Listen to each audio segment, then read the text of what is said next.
News updates. ఎన్నికల్లో విజయం దక్కించుకునేందుకు అనేక వ్యూహాలు ఉంటాయి.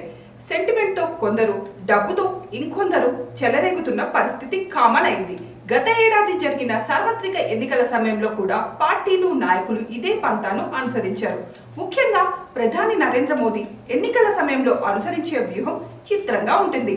పైకి చాలా కూల్గా ఉంటూనే మరోవైపు దాని వెనుక పక్కా వ్యూహం కనిపిస్తుంది. ఇప్పుడు కూడా ఆయన అలాంటి వ్యూహాన్ని అనుసరిస్తున్నారు. ఎన్నికల ప్రచారం ముగియగానే గత ఏడాది మోదీ తమిళనాడులోని వివేకానంద మెమోరియల్ కి వెళ్లిపోయారు. 3 రోజుల పాటు అక్కడే ఉన్నారు. సముద్ర స్నానాలు చేశారు. జ్ఞానముగ్ధులై దీక్ష చేపట్టారు. పూర్తి స్థాయిలో కాషాయ వస్త్రధారి అయి హిందూ వర్గాల మనసు దోచుకున్నారు.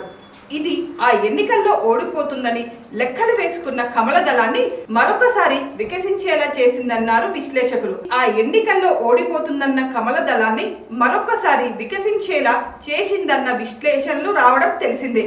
ఇది ఈ ఒక్కసారే కాదు, గతంలోనూ ఆయన ఇలాగే వ్యవహరించారు. దేశంలో మెజార్టీ ఓటు బ్యాంకుగా ఉన్న హిందువులను తన వైపు తిప్పుకునే క్రమంలో మోదీ అనుసరించే కీలక వ్యూహం ఇదేనే. మోదీని విమర్శించేవారు తరచుగా చెబుతుంటారు. తాజాగా ఇప్పుడు ఢిల్లీ ఎన్నికలు వచ్చాయి. ఇక్కడ ఎట్టి పరిస్థితుల్లోనూ విజయం దక్కించుకోవాలని మోదీ నిర్ణయించుకున్నారు. బీజేపీ అయితే మరీ గట్టిగా పట్టుదలతో ఉంది. దేశ రాజధానిలో కమల వికాసం కోసం పరితపిస్తున్నారు. సరిగ్గా ఈ సమయంలోనే మోదీ మహాకుంభమేళకు వెళ్తుండడం గమనార్హం. ఈ నెల 5న అంటే బుధవారం ఢిల్లీలో అసెంబ్లీ ఎన్నికలు ఉన్నాయి. 70 అసెంబ్లీ స్థానాలకు ఒకే విడతలో పోలింగ్ జరగనుంది.